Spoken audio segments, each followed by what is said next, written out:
எல்லோருக்கும் வணக்கம். இதெல்லாம் பாவம் மைசன். இந்த ஏஷியாவில் ஹாங்சங் இண்டெக்ஸ் இன்னைக்கு 3.25% ஏறி இருக்கு. இந்த மாதிரி ஏறி இருந்ததுன்னா நம்மளுடைய மார்க்கெட் கிட்டத்தட்ட 700 பாயிண்ட் பக்கம் ஏறணும். 3% மேலே ஏறுற மாதிரி இருந்ததுன்னா. ஆனால் கிட்டத்தட்ட 100 பாயிண்ட் இறங்கி கிடக்கு.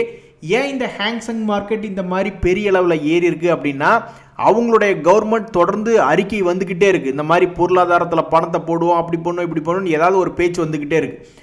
அதே மாதிரி அந்த நாட்டில் இருக்கக்கூடிய அலிபாபா அப்படின்ற கம்பெனி கிட்டத்தட்ட நல்ல ஒரு ரிசல்ட் கொடுத்ததுனால அவன் ஒரு 13% ஏறி இன்னைக்கு ஹாங்காங் இண்டெக்ஸே தூக்கி நிறுத்தியிருக்கான். ஆனால் நம்ம நாட்டில் இப்படி அறிக்கை வரமாட்டேங்குது. ரிலையன்ஸ் கம்பெனி, ஹெச்டிஎஃப்சி, ஐடிசி போன்ற மிகப்பெரிய ஜாம்பவான்கள்லாம் படுத்து தூங்கிக்கிட்டு இருக்காங்க. அவனு ஏறினா கூட நம்ம மார்க்கெட்டை ஏற்றி நிறுத்தலாம். அல்லது ஏற்கனவே பழைய திட்டங்கள், அறிவிச்ச திட்டங்களையே ஏதாவது ஒரு மீட்டிங்க்கு போகையில் இந்த மாதிரி 2040 இந்தியா வல்லரசுக்காக உண்டான பல லட்சம் கோடிகளை உள்ளே போட்டிருக்கோம் அப்படின்றது ரிப்பீட்டடாக ஏதாவது பேசினாங்கன்னா கூட அதை வச்சு ஏதாவது மார்க்கெட் ஏறலாம். அப்படி எந்த பக்கமே ஒரு சப்போர்ட் இல்லாமல் தான் தொங்கி நீட்டி படுத்துக்கிட்டு இருக்கு நம்ம மார்க்கெட். நண்பர்களே, யார் செஞ்ச புண்ணியமோ தெரில, நம்மளுடைய நிஃப்டி 50 இண்டெக்ஸ் இந்த 22,800 அப்படின்றத பிடிச்சிக்கிட்டு கிட்டத்தட்ட 8 நாளாக தூரி ஆடிக்கிட்டு இருக்கான். என்ன பண்ண போறான்னு தெரில. இந்த சமயத்தில் ஒரு மிகப்பெரிய ஒரு துரதிருஷ்டவசமான சாதனையை நம்மளுடைய நிஃப்டி செஞ்சிருக்கணும். அதாவது தொடர்ந்து 13வது நாளாக இறக்கம், நெகட்டிவ் அப்படின்ற ஒரு சாதனை பண்ணியிருக்கணும். திடீர்னு குறுக்கால பூந்து ஒரே ஒரு நாள் ஏதோ ஒரு குரூப் வாங்கி கிட்டத்தட்ட 30 பாயிண்ட் ஏற்றி விட்டுருச்சு 3 நாளைக்கு முன்னாடி. அது மட்டும் பண்ணாமல் இருந்திருந்தா இன்னைக்கு 13வது நாளாக தொடர் இறக்கம் அப்படின்ற மாதிரி வந்திருக்கும். யாரோ ஒருத்தர் குறுக்க பூந்து இந்த கௌசிக்கு வந்தா நீங்க என்ன பண்ணுவீங்க அப்படின்ற மாதிரி அந்த 13 நாள் இறக்க சாதனையை யாரோ ஒருத்தர் முடிச்சு விட்டுட்டாங்க. இந்த சமயத்தில் போற்றி பாரடி பொண்ணே தேவர் காலடி மண்ணேன்ட்டு பெரிய பெரிய தலைங்க உங்களுக்கு தெரியாதுல்ல. இந்த ரிலையன்ஸ் அப்படின்ற கம்பெனி தன்னிடம் இருந்த ஒரு பிஸ்னஸை பிரித்து விட்டாங்க.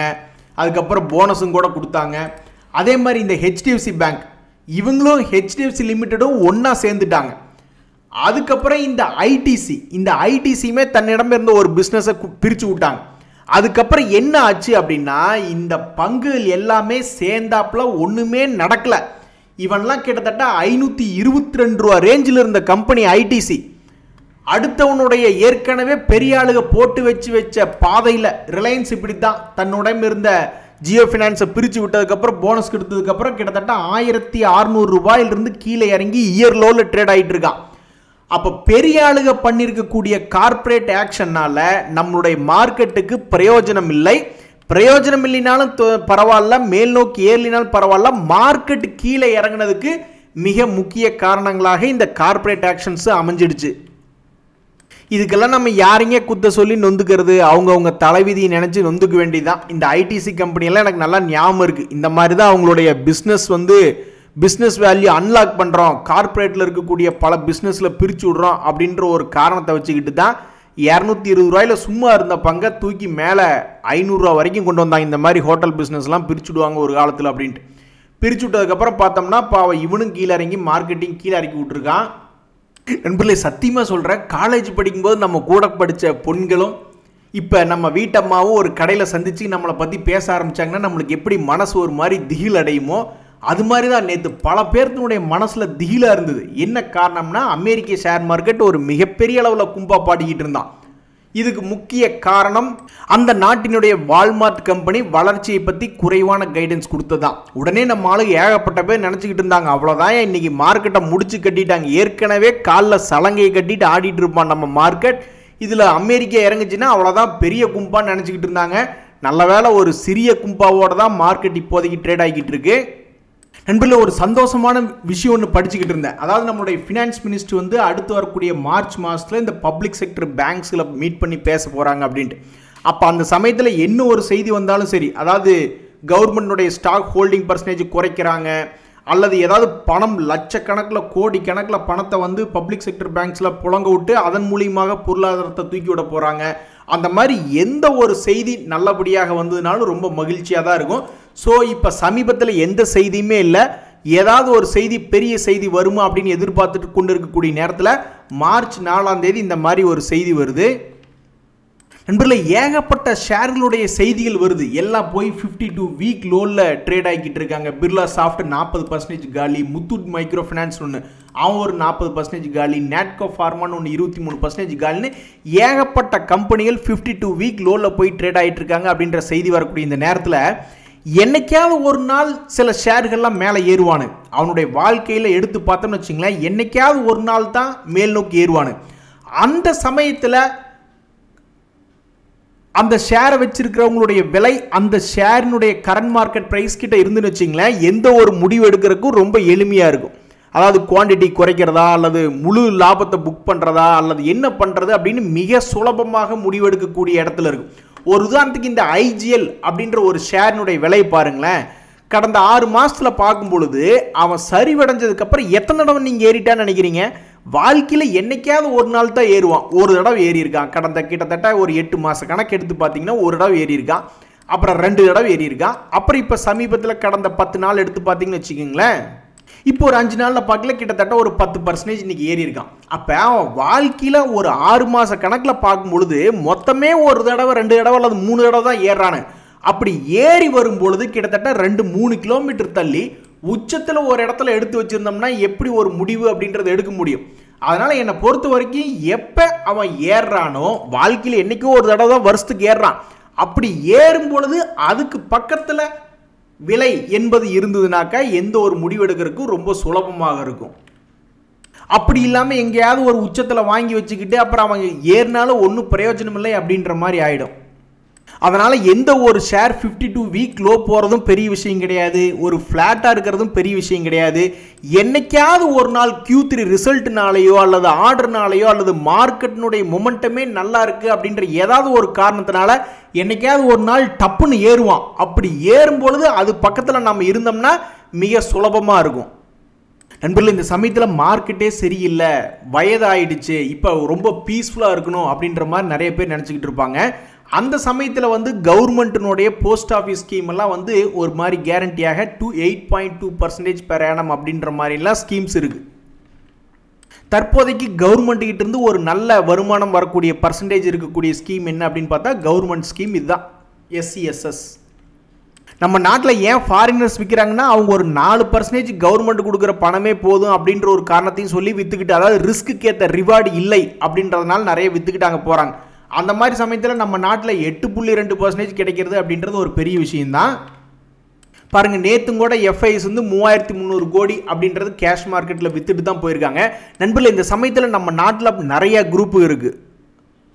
டாடா குரூப் இருக்குது, அதானி குரூப் இருக்குது, JSW குரூப்னு நிறைய குரூப் இருக்குது. அது போன்ற நிறைய குரூப்புகளில் சமீபத்தில் இந்த அதானி குரூப்பினுடைய டாப் 5 கம்பெனிஸ் அதிகமாக வியாபாரம் பண்ணுறாங்க அப்படின்ற மாதிரி இருக்கக்கூடிய டாப் 5 கம்பெனிஸ் Q3 ரிசல்ட்டில் என்ன பண்ணினாங்க, ஏதாவது நஷ்டம் பண்ணியிருக்காங்களா, இம்ப்ரூவ் பண்ணியிருக்காங்களா அப்படின்ற மாதிரி அவங்களுடைய Q3 ரிசல்ட்டை நம்ம போய் பார்க்கணும்னு வச்சுங்களேன்.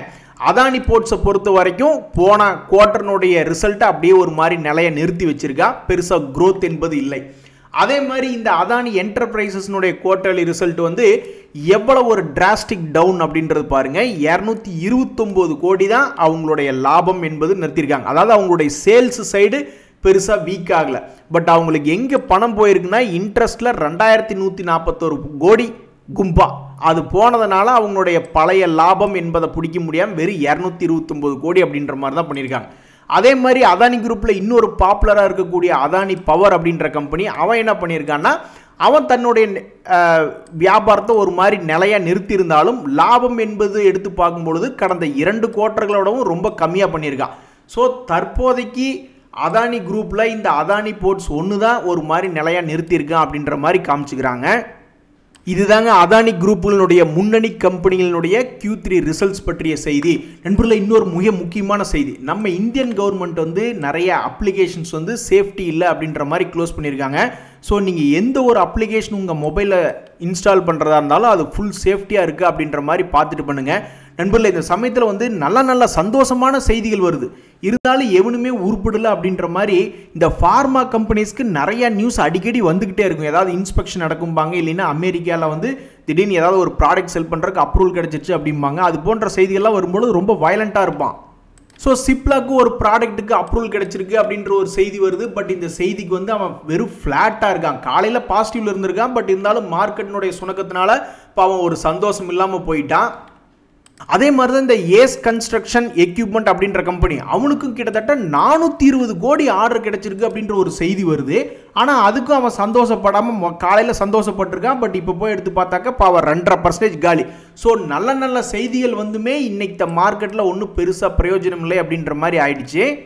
நண்பர்கள், இந்த சமயத்தில் இன்னைக்கு ஷேர் மார்க்கெட்டில் ஏதாவது ஒரு சந்தோஷமான செக்டர்கள் ஏதாவது இருக்குது அப்படின்னா இந்த எலக்ட்ரானிக்ஸ் மேனுஃபேக்சரிங் செக்டரில் இந்த கெய்ன்ஸ் டெக்னாலஜி அப்படின்ற ஷேர்லாம் தொடர்ந்து கொஞ்சம் மேல் நோக்கி ஏறி ஒரு மாதிரி சந்தோஷத்தை கொடுத்துருக்கான். 6% இன்னைக்கு கொடுத்துருக்கான். அதே மாதிரி இந்த ஏம்பர் என்டர்பிரைசஸ் அப்படின்ற கம்பெனிலாம் காலையில் மைனஸில் இருந்தான், இப்போ அவன் பாசிட்டிவ்ல ட்ரேட் ஆகிட்டு இருக்கான். ஸோ இன்னைக்கு செக்டர் ஏதாவது நல்லா இருக்கு அப்படின்னா இந்த எலக்ட்ரானிக்ஸ் மேனுஃபேக்சரிங் செக்டர் அப்படின்றது இன்னைக்கு இந்த மார்க்கெட்டில் கொஞ்சம் பாசிட்டிவ் மொமெண்டம் எடுத்து ட்ரேட் ஆகிட்டு இருக்கான். அதுதான் செக்டர் சம்பந்தப்பட்ட செய்திகள். அதில் இன்னொரு விஷயம் என்ன அப்படின்னு பார்த்தோம்னா, இது போன்ற பங்குகள் எலக்ட்ரானிக்ஸ் மேனுஃபேக்சரிங் கம்பெனிகள் தான் இந்த மார்க்கெட்டினுடைய இறக்கத்திலையும் கடந்த ஒரு வருஷ பீரியடில் எடுத்து பார்க்கும்போது லாபத்தில் இருக்கக்கூடிய சில குறிப்பிட்ட செக்டர்கள். அதில் இந்த ஏம்பர்லாம் கூட சமீபத்தில் ஒரு மாதிரி ஏறி வந்தவன் தான். நண்பர்களே, சர்டிஃபிகேட் கொடுக்குற ரேஞ்சில் இருக்கிறவங்களாம் எதுக்கும் பார்த்து பண்ணணும். டாக்டர் ஆகட்டும், வக்கீல் ஆகட்டும், இந்த மாதிரி சார்ட்டர்ட் அக்கௌண்ட் ஆகட்டும், யார் சர்டிஃபிகேட் கொடுத்தாலும் கொஞ்சம் யோசிச்சு கொடுக்கணும். உங்களுக்கு தெரியாதுல்ல, சமீபத்தில் ஒரு பேங்க்கில் 100 கோடிக்கு மேலே ஆட்டை போட்டாங்க. எந்த பேங்க்னா மகாராஷ்டிராவில் இருக்கக்கூடிய நியூ இந்தியா கோஆபரேட்டிவ் பேங்க். ஆனால் அவங்க பண்ண தவறுகள் வந்து 2-3 வருஷத்துக்கு மேலேயாக அதில் தவறுகள் நடந்திருக்கு. அப்போ அந்த கம்பெனிக்கு சார்ட்டர்ட் அக்கௌண்ட்டாக இருந்த அந்த ஃபினான்ஷியல் ஸ்டேட்மெண்ட்ஸ் எல்லாம் பார்த்து சொல்லக்கூடியவங்க வந்து ஏ கிரேடு கொடுத்துருக்காங்க. அது எப்படி அப்படின்னு சொல்லிட்டு போலீஸினுடைய எக்கனாமிக் அஃபென்சஸ் விங், அதாவது பொருளாதார குற்றங்களை கண்காணிக்கிறவங்க வந்து அந்த சிஏ வந்து இது என்னன்னு பார்த்து சொல்லுங்க, ஆன்சர் பண்ணுங்க அப்படின்ற மாதிரி சம்மன் பண்ணியிருக்காங்க. பொதுமக்களில் நிறைய பேர் இந்த ஜாமீன் கையெழுத்து போட்டு மாட்டிக்கிற மாதிரி தான் இதெல்லாம். நண்பர்கள், இந்த சமயத்தில் விஜயா டயக்னாஸ்டிக் கம்பெனியில் 2 செய்திகள் வருது. ஒன்று, இந்த விஜயா டயக்னாஸ்டிக் சென்டர் இன்னைக்கு வந்து பார்த்தீங்கன்னாக்கா ஒரு அறிவிப்பு கொடுக்குறாங்க. இந்த மாதிரி 27 பிப்ரவரி எங்களுடைய அனலிஸ்ட் மீட்டிங் இருக்குது அப்படின்ட்டு. அது ரொம்ப பாப்புலரான ஒரு அனலிஸ்ட் தான், பேங்க் ஆஃப் அமெரிக்கா செக்யூரிட்டிஸ் அப்படின்ட்டு.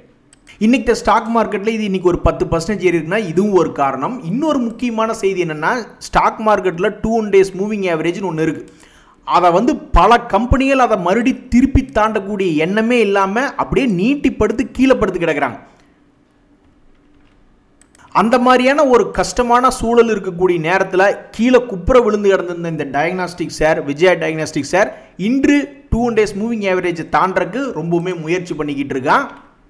நண்பர்களே, நல்ல வேலை இந்த சாம்சங் நம்மளுடைய மார்க்கெட்டில் இல்லை. இப்போ மார்க்கெட்டுக்கே என்ன செய்திகள் வருது அப்படின்னு பார்த்தீங்கன்னா, ரொம்ப சாதாரணமாக ஆரம்பிக்கப்பட்ட செய்தி, தமிழ்நாட்டில் இருக்கக்கூடிய சாம்சங்கில் ஏதோ ஒரு ஸ்ட்ரைக் போயிட்டு இருக்கு அப்படின்ட்டு. உங்களுக்கு தெரியாதுல்ல, இந்த வெஸ்ட் பெங்கால், கேரளா போன்ற இடங்களெல்லாம் வந்து டக்குன்னு ஒருத்தர் கம்பெனி ஆரம்பிக்கிறதுக்கு யோசிப்பாங்க. ஏன்னா ஏதாவது யூனியன் பிரச்சனை, ஸ்ட்ரைக் அப்படி இப்படின்னு யோசிப்பாங்க.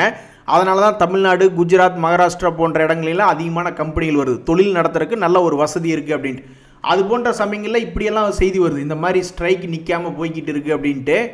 நல்ல வேலை இந்த கம்பெனி ஸ்டாக் மார்க்கெட்டில் இல்லை அப்படின்றதா ஒரு சந்தோஷமான செய்தி. நண்பர்களே, இன்னைக்கு பல குரூப்புகள் ஏறிக்கிட்டு இருந்தாங்க அப்படின்ற மாதிரி பார்த்துக்கிட்டு இருந்தோம். அதில் இந்த JSW குரூப், ஜிண்டால் குரூப் ஷேரும் வந்து மேல் நோக்கி ஏறி வந்திருக்கான். எந்த கம்பெனிகள் அப்படின்னு பார்த்தீங்கன்னா, இந்த JSW இன்ஃப்ரா ஒரு 7% ஏறி இருக்கான், JSW எனர்ஜி ஒரு 7% ஏறி இருக்கான். இப்போ நம்ம ஞாயிற்றுக்கிழமை அன்னைக்கு ஒரு ஜாலி மூடில் இருக்கோம். அப்போ பார்த்து மனைவினுடைய தங்கச்சியும் வர்றாங்க, நம்மளுடைய தங்கச்சியும் வர்றாங்கன்னா அந்த 2 செய்தியுமே நம்மளுக்கு ஒரு சந்தோஷமான செய்தி. ஆனால் சில பேர்த்துக்கு வந்து அவங்க தங்கச்சி வந்தால் நல்ல செய்தி, நம்ம வீட்டு தங்கச்சி வந்தால் ஒரு மாதிரி துக்க செய்தி அப்படின்ற மாதிரி இருப்பாங்க. அந்த மாதிரி தான் இன்னைக்கு வந்த செய்தி 2 அருமையான செய்தி. BL ஷேருக்கும் 1292 கோடிக்கு உண்டான ஆர்டர் கிடைச்சிருக்கு அப்படின்ற செய்தி வந்திருக்கு. ஆனால் அவன் 1.5% இறங்கி கிடக்கிறான். அதே சமயம் இந்த செஞ்சுரி பிளைபோர்ட்ஸ் அப்படின்றவங்க ஒரு புதுசாக ஒரு சப்சிடரி இன்கார்பரேட் பண்ணுறாங்க அப்படின்ற மாதிரி செய்தி வருது. உடனே அவன் துள்ளி குதிச்சுக்கிட்டு எகிரி இருக்கான். எவ்வளவு எகிரி இருக்கான்? 7% எகிரி இருக்கான். ஆனால் பாவம் இந்த BL எவ்வளோ ஒரு நல்ல செய்தி, கிட்டத்தட்ட 1292 கோடிக்கு உண்டான செய்தி. ஆனால் அவன் என்னடான்னா சந்தோஷம் இல்லாமல் நீட்டிப்படுத்திருக்கு மார்க்கெட்டில். இதுக்கு பேர் தாங்க ஸ்டாக் மார்க்கெட்டில் ரியாக்ஷன் அப்படிம்பாங்க. மார்க்கெட் ரியாக்ஷன் அப்படின்றது எப்படி இருக்கும்னு யாருக்குமே தெரியாது. செய்தின்னு ஒன்று வருது, ஆனால் அது எப்படி மார்க்கெட் ரியாக்ட் பண்ணும் அப்படின்றது யாருக்குமே தெரியாது. ஆனால் ரியாக்ட் ஆனதுக்கு காரணம் என்ன அப்படின்ற மாதிரி எடுத்து பார்த்தா இது போன்று ஏதாவது ஒரு காரணம் அப்படின்ற மாதிரி இருக்கும். நண்பர்களே, இந்த சமயத்தில் வந்து சமீப காலமாக ரெகுலேட்டர் ஆகட்டும், மார்க்கெட் பார்ட்டிசிபென்ட்ஸ் ஆகட்டும் நிறைய நல்ல நல்ல விஷயங்கள் பண்ணுறாங்க. நேற்று கூட ஆர்பிஐ டேட்டான்னு ஒரு அப்ளிகேஷன் ஒன்று லான்ச் ஆயிருந்தது, செபி லான்ச் பண்ணியிருக்காங்க. அது மாதிரி பல்வேறு அதே மாதிரி எக்ஸ்சேஞ்சுகள் லான்ச் பண்ணுறாங்க. அந்த வகையில் டெபாசிட்ரிஸ் என்எஸ்டிஎல் சிடிஎஸ்சிஎல் அவங்க லான்ச் பண்ணக்கூடிய பிளாட்ஃபார்மில் நம்ம யூனிஃபைடாக, அதாவது ஒரு முதலீட்டாளனுடைய ஹோல்டிங் டீடைல்ஸ் போன்ற டேட்டாக்களை ஒரே இடத்துல பார்த்துக்கலாம், கம்பைன் பண்ணி பார்த்துக்கலாம் அப்படின்ற மாதிரியெல்லாம் செய்திகள் வருது. முதல்ல அந்த காலத்துலலாம் புரோக்கர்கள் வந்து கட்டுக்குள்ளே வச்சுருப்பாங்க. ஒரு உதாரணத்துக்கு நாங்களே டீலிங்கில் ஒர்க் பண்ணிக்கிட்டு இருக்கோன்னு வச்சுங்களேன், யாராவது ஒருத்தர் வந்து ஆஃப் மார்க்கெட் ட்ரான்ஸ்ஃபர் ஸ்லிப் எடுத்துகிட்டு வந்துட்டு உங்களுடைய புரோக்கிங் அக்கௌண்ட்லேருந்து வேறு அக்கௌண்ட்டு என்னோட தான், அதுவும் மாற்றி விடுப்பா தம்பி அப்படின்னு சொன்னால் நாங்கள்லாம் பயந்துக்குவோம். எங்கள் மேனேஜர் வந்து போய் எதுக்கியா பேசி இங்கே இருக்க சொல்லியா அப்படின்ற மாதிரி பேசுவாப்ல. அவர் மட்டும் அவர்கிட்ட இருக்கிற ஸ்டாக்ஸ் எடுத்துகிட்டு வெளியே போனார், உனக்கு சம்பளம் கட்டு அப்படின்ற மாதிரி இருக்கும்.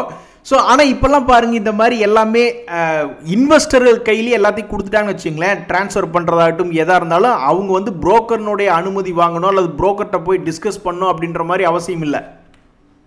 நம்மளுக்கு விஷயம் தெரிஞ்சதுன்னா நம்மளே அதில் ரெஜிஸ்டர் பண்ணிவிட்டு அங்கிருந்தே நம்ம ட்ரான்ஸ்ஃபர் ரெக்வஸ்ட் அது மாதிரிலாம் கொடுத்துக்கலாம். நம்ம போய் கேட்க முடியாது, யோ நீ மேனேஜர் தானே, நீ தானே போய் இதெல்லாம் பேசணும், என்னையே அனுப்புகிற அப்படின்ற மாதிரி தான் இருக்கும் நம்ம மனசில். உலகம் ஒரு வட்டம், யாரையா சொன்னது, ஐஎம் தான் சொன்னது அப்படின்ற மாதிரி இந்த என்எம்டிசி ஸ்டீல் பிரைஸ் யாருக்காவது ஞாபகம் இருக்குங்களா? அது என்எம்டிசி கம்பெனியிலிருந்து பிரித்து விட்டாங்க. அதுக்கப்புறம் இந்த என்எம்டிசி ஸ்டீல் என்ன ஆயிடுச்சு அப்படின்னு பார்த்தீங்கன்னா ஆல்மோஸ்ட் ஒரு 30 ரூபா ரேஞ்சிலிருந்து 80 ரூபா வரைக்கும் போயிருக்கான். அதுக்கப்புறம் உலகம் ஒரு வட்டம் அப்படின்ற மாதிரி மறுபடியும் அவனுடைய பல இடத்துக்கே வந்து உட்காந்துக்கிட்டு இருக்கான். இதுதாங்க என்எம்டிசி ஸ்டீல் பற்றிய செய்தி. இன்னொரு செய்தி ஒன்று இருக்குங்க நண்பர்களே, IREDA அப்படின்ற ஒரு கம்பெனி இருக்கு. இந்த கம்பெனி தற்போதைக்கு 52 வீக் லோ பக்கத்தில் ட்ரேட் ஆகி கொண்டு இருக்கக்கூடிய கம்பெனி. 300 ரூபாயிலிருந்து 150 ரூபா வரைக்கும் இறங்கின கம்பெனி. இந்த கம்பெனியில் என்ன ஒரு செய்தி அப்படின்னு பார்த்தீங்கன்னா, இந்த கம்பெனியுடைய ப்ரொமோட்டரில் 75% பிரசிடென்ட் ஆஃப் இந்தியா தான் வச்சிருக்காரு. இந்த கம்பெனியினுடைய இன்னொரு செய்தி என்ன அப்படின்னு பார்த்தீங்கன்னா, இதனுடைய சமீபத்தினுடைய குவார்ட்டர்லி ரிசல்ட் மற்ற கம்பெனிகளை விடவும் ஓரளவுக்கு நல்லா தான் பர்ஃபார்ம் பண்ணியிருந்தான். கிட்டத்தட்ட 425 கோடி லாபம் அப்படின்ற மாதிரி காமிச்சிருந்தான். அது வந்து போன வருஷம் குவார்ட்டரை விடவும் 336 கோடி தான் போன வருஷம் பண்ணியிருந்தான். இந்த வருஷம் 425 அப்படின்ற மாதிரி பண்ணியிருக்கான். மனுஷன் வாழ்றாயா அப்படின்ற மாதிரி சமீபத்தினுடைய இந்தியாவினுடைய ஆட்டோ செக்டரில் இருக்கக்கூடிய பல கம்பெனிகளை பதம் பார்த்த வகையில் பார்த்தோம்னாக்கா இந்த எலான் மஸ்க் அவர்கள் முன்னிலை வைக்கிறாரு. அவரை பற்றி சமீபத்தில் அவரை பற்றிய செய்திகள் வருதா அப்படின்ற மாதிரி எடுத்து பார்த்துட்டு இருந்தேன். அவருடைய பர்சனல் விஷயங்கள் தான் செய்திகளில் வருது. இந்த சமயத்தில் வந்து மஹிந்திரா அண்ட் மஹிந்திரா கூட சமீபத்தில் சொல்லியிருந்தாங்க, இந்த எலான் மஸ்கினுடைய டெஸ்லா வந்ததுனால எங்களுக்கு ஒன்றும் பெரிய விஷயம் இல்லை, நாங்கள் சமாளிச்சிருவோம் அப்படின்ற மாதிரி சொல்லிக்கிட்டு இருந்த நேரத்தில் இன்றைக்கி அந்த ஷேர் கிட்டத்தட்ட 6% இறங்கியிருக்கு. பட் இதுக்கு ரொம்ப முக்கியமான காரணம் என்ன அப்படின்னு பார்த்தீங்கன்னா, அவங்களுடைய சில கம்பெனிகள் Mahindra and Mahindra financial services, Mahindra life space developers போன்ற கம்பெனிகள் பணம் புரட்டுறாங்க. எந்த வகையில் அப்படின்னு பார்த்தீங்கன்னா ரைட்ஸ் இஷ்யூ வழியாக. அந்த ரைட்ஸ் இஷ்யூவுக்கு இவங்க அப்ளை பண்ண போகிறோம், அதுக்கு எங்களுடைய போர்டு அப்ரூவ் பண்ணிடுச்சு அப்படின்ற ஒரு செய்தி வந்திருக்கிறது. இன்றைக்கி இறங்கினதுக்கு முக்கியமாக அதுதான் காரணம். நண்பர்களே, இதில் ஒரு முக்கியமான விஷயம் கவனிச்சிங்களா? இந்த மஹிந்திரா அண்ட் மஹிந்திராவுக்கு 69,944 கோடி ரிசர்வில் இருக்குது. அதுவோ 34,000 கோடி எங்கேயோ கொண்டு போய் முதலீடு பண்ணியிருக்காங்க. அது என்னன்ற நம்ம ஸ்பிளிட்டெல்லாம் பார்க்க முடியலனாலும் 34,000 கோடி அப்படின்றது இன்வெஸ்ட்மெண்ட்டில் வச்சுருக்காங்க. ஸோ அவங்க பணம் போடுறாங்க அப்படின்ற ஒரு செய்தி இம்பேக்ட்னால தான் இன்றைக்கி மார்க்கெட்டில் அது இறங்கியிருக்கு. நண்பர்களே, இப்போ தான் சமீபத்தில் ஒரு நல்ல செய்தி வந்தது. இந்த மாதிரி சயின்டிஸ்ட் ஷேரில் ஒரு CEO பதவியே இருக்கிறார் அப்படின்ட்டு. அவரை வரவேற்கும் விதமாக ஏதாவது நல்ல பெரிய லெவலில் இருந்தால் பரவாயில்ல. பட் இந்த பங்கு இன்னைக்கு பாவம் 6% இறங்கி கிடக்கு. ஐயோ, நான் காலடி எடுத்து வைக்கக்கூடிய நேரமாக பார்த்தா இப்படி மார்க்கெட்டில் நடக்கணுமா அப்படின்னு அவர் பாவம் மனசு நொந்து போயிடுவார். இந்த சமயத்தில் இந்த பங்கு தற்போதைக்கு 52 வீக் லோவில் ட்ரேட் ஆகிட்டு இருக்கு அப்படின்றதான் ஒரு செய்தி. இன்றைய தகவல் அனைத்து உங்களுக்கு உதவியாக இருந்ததுன்னா எனக்கு மகிழ்ச்சி தான். ரொம்ப நன்றி, வணக்கம்.